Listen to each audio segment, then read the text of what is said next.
Okay, so we're going to briefly go over Chapter 14, Producing and Printing Consistent Color.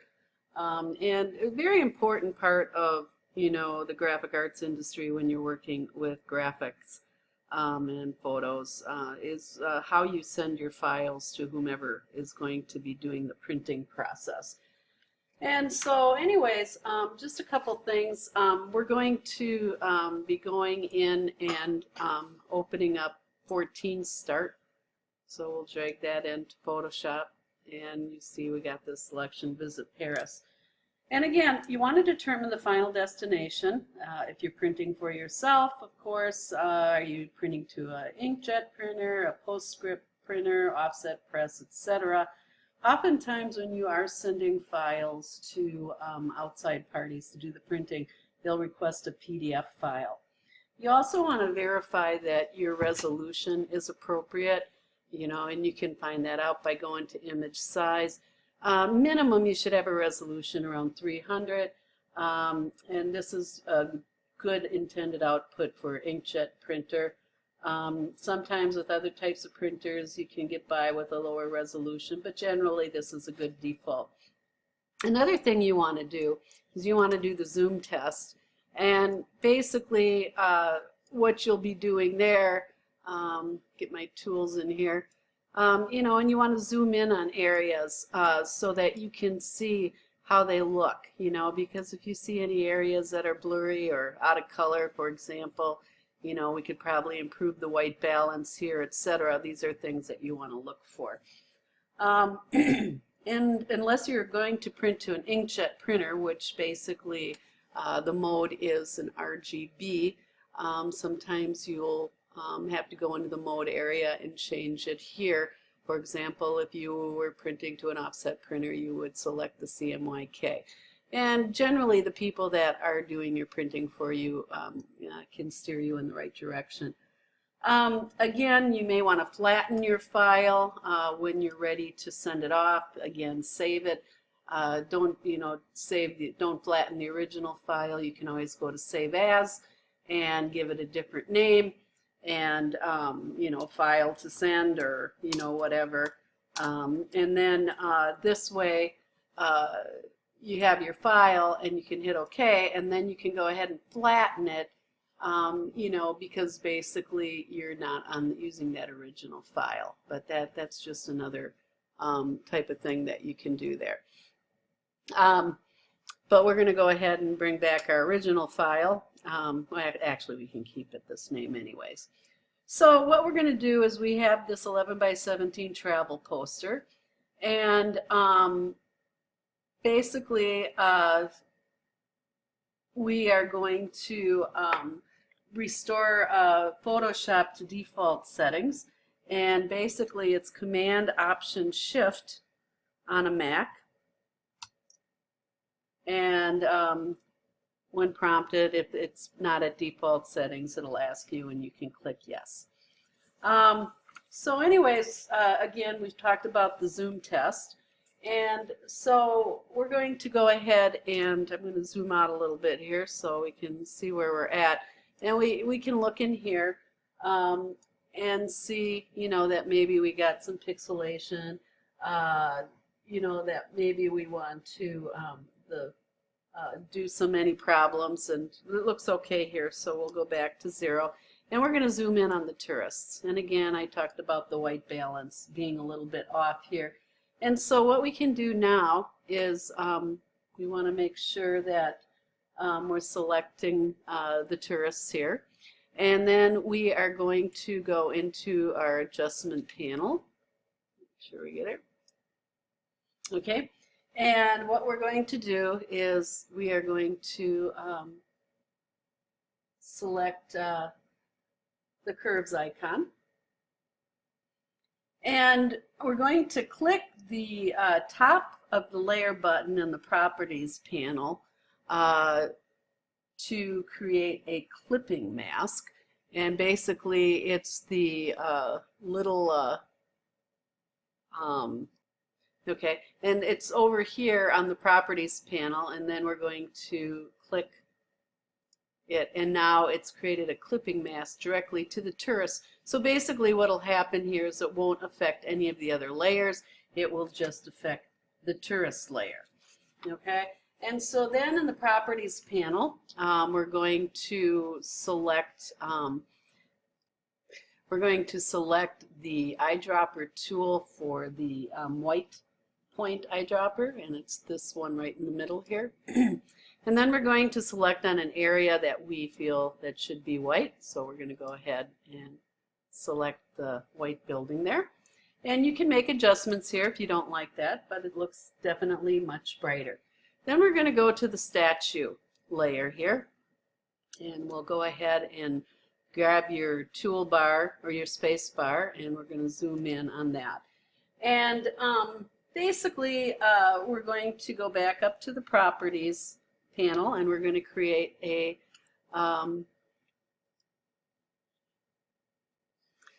before we do that though, we're going to go in and we're going to select the levels icon. Okay, and now we can go ahead and create a clipping mask for our statue again right here.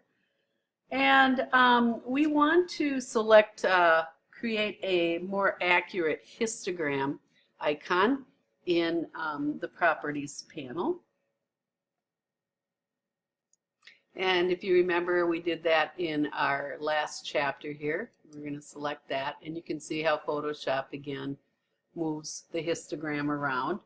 And what we're going to do is we're going to punch up the image, and basically what they did was Photoshop saying we're going to do 31.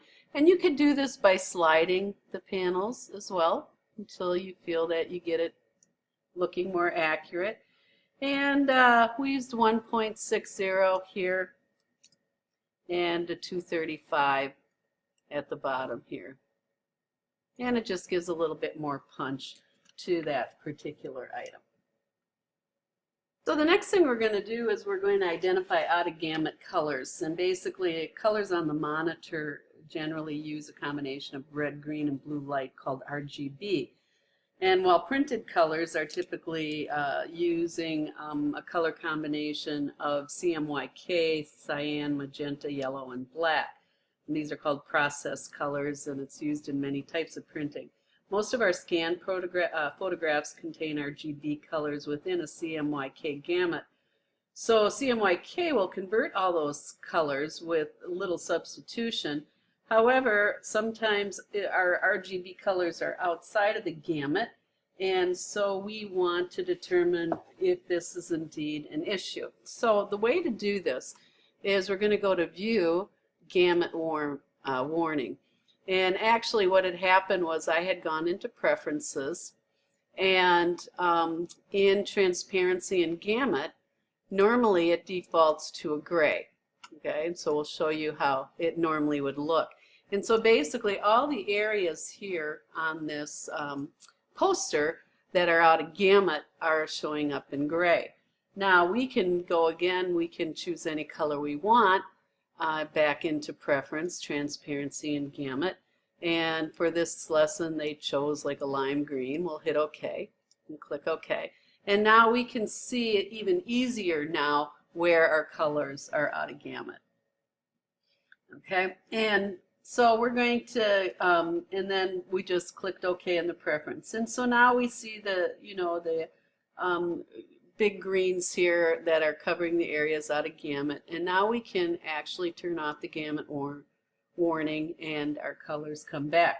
But Photoshop will automatically correct these out of gamut colors when you save the file in an EPS format later. And so we just wanted to determine which colors definitely will be doing that. And the next step for preparing the image is to do some tonal adjustments.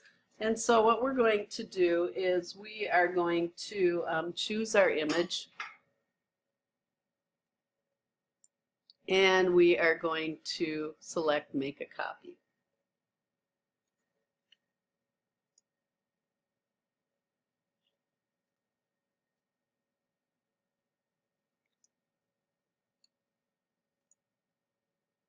Okay, so we just duplicated the image. And what we're going to do next is we're going to go to Select, and we're going to go to Color Range. And what we're going to do is we're going to select out of gamut colors.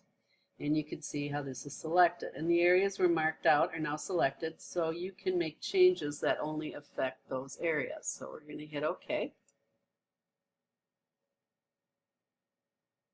And now you can see all the different areas are selected that are out of gamut. And so now what we can do is we can click on the Hue Saturation button located on the adjustment panel.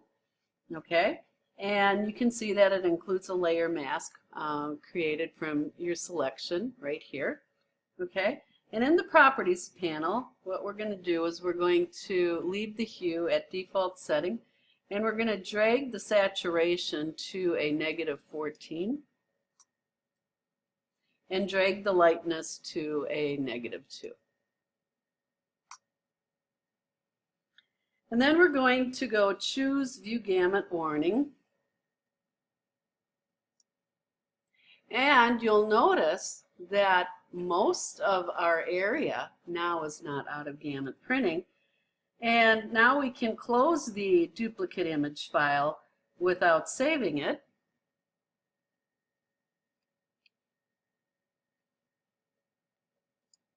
So generally it's really good to work in RG mode as long as possible. But once you have made all of your corrections, and we'll go ahead and get out of gamut warning now.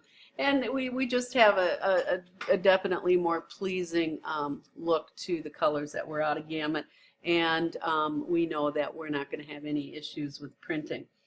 And the thing is that when we are ready to save this, we will go to Mode and save in CMYK color, and then that way we can go ahead and send this to the printer. So again, you're going to want to also make sure that you specify the right color management settings. And again, if I could go ahead and change this mode to CMYK. And basically it says it's going to discard the adjustment layers, but if I'm ready to send it to the printer and I'm okay with what it looks like, I'm going to hit OK and hit OK. And then the next thing I'm going to do is I'm going to go to Edit Color Settings. And because if this was being sent to a printer, let's say offset or that type of thing, what I want to do is send it to North America Prepress 2. And it gives me other different options that I can select. And this is gonna, it will be determined by the printer, and of course they can let you know what you might be doing for this. And then once you get these selected to where you want it, you're going to go ahead and click OK. Now when you're ready, you're going to go ahead, you're going to select a proof profile so you can view a close on-screen representation of the image, what it'll look like when it's printed. It's also called a proof setup. So we're going to go choose, file, choose, and then we're going to, view, and we're going to go proof setup. And then what we want to do is go custom. And this gives us, several options to select. And generally speaking, you're probably going to stick with the current default working CMYK US web coded. But again, it's generally a good choice, but make sure you talk to the printer when you need to to determine if you make the right selection. And then you want to make sure that you preserve CMYK numbers as well. And then, or that it's not selected. Okay. And basically what that will do is it will show them how the colors will appear if they're not converted into the output color space. You want to make sure relative colorimetric is selected, and this will determine how the color is converted from one color space to another. And if the option is available, click on Simulate Black Ink and click OK. And so that pretty much ties up this lesson. So take care.